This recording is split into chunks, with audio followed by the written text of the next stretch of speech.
All right. Let's dive into this paper you sent over. Go.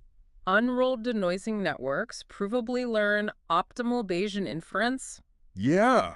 It sounds pretty intense, but I think I get the gist. Yeah. It's about this new method, Right. LDNet, LDNet. that could change how we think about algorithms Yeah, you're spot on. and data. What's really interesting about this paper Okay. is that it tackles this fundamental challenge in Bayesian inference Okay. to get the best results with Bayesian methods. Yeah.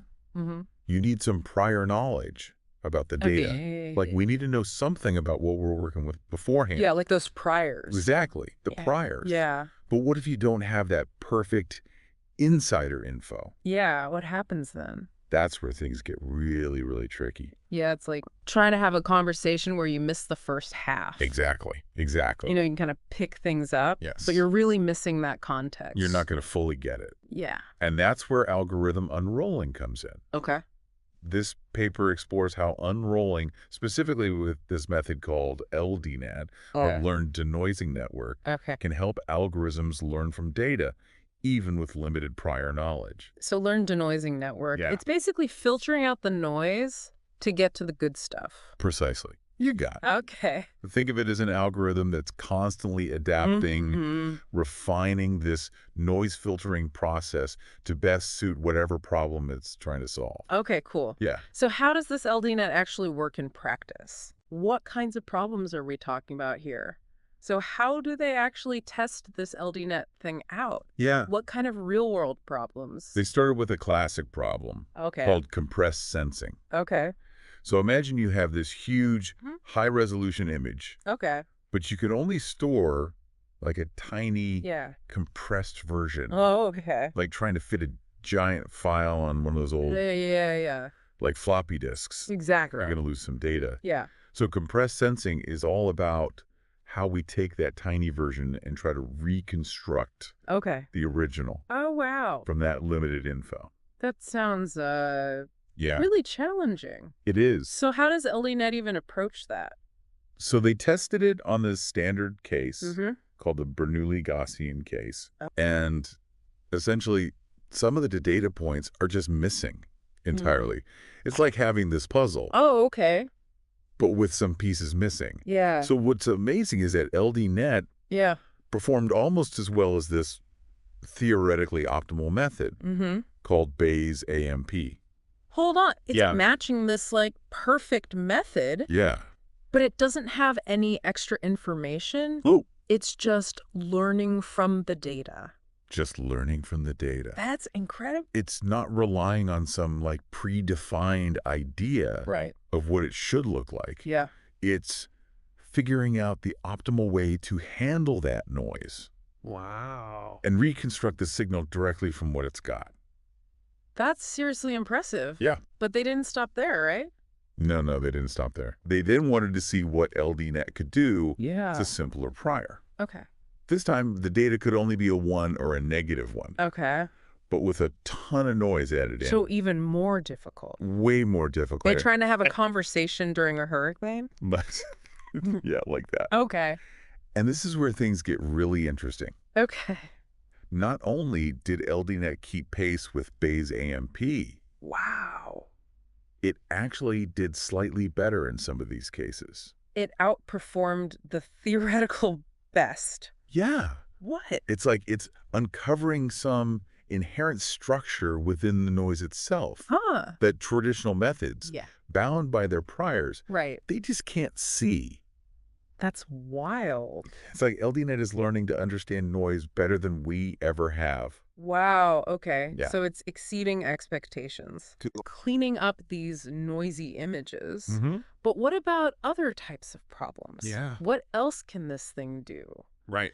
So LDNet is crushing it, cleaning up these noisy images. It is. But can it translate to other problems too? That's what the researchers wanted to find out. Okay. They decided to challenge it Mm-hmm. with something called rank 1 matrix estimation. Rank 1 matrix estimation. Yeah. What is that? So imagine you're trying to Okay. understand the preferences of a huge group of people. Okay. Like say you want to predict what movies they'll enjoy. Right, like a streaming service. Exactly. Recommending stuff. You got it. Okay. So you need to find these patterns in this massive amount of data, Right. which we can think of as a matrix. Okay. So like the rows could be people, Mm-hmm. columns could be movies, Okay. and the entries are their ratings. Right. Rank 1 matrix estimation helps us extract Okay. the most important relationships in that data. So like finding the underlying things that are driving all these people's preferences. Exactly. It's about simplifying the problem, Yeah. but without losing the good stuff. Okay, cool. So here's the interesting part. Yeah. This kind of problem, Mm-hmm. less studied with unrolled algorithms. Oh, so this is a real test for LDNet. A big one. Okay. And guess what? Oh. LDNet matched the performance of Bayes AMP again. No way. I know. On a totally different type of problem. Completely different. Wow. This LDNet is really something else. And it didn't just match it. Yeah.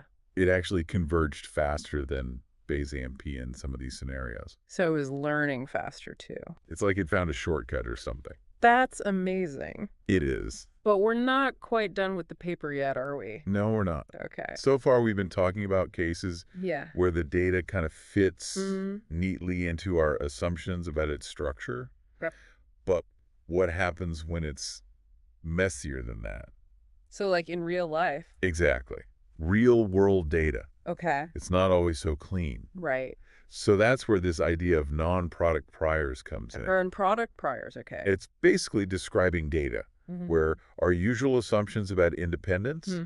they don't quite hold up. Okay. And the researchers wanted to push LDNet even further. So they threw even harder data at it. They did. Okay. And they even tweaked LDNet Okay. to better handle these complex dependencies. Cool. Did it work? They called this multidimensional LDNet. Okay. And the results, Yeah.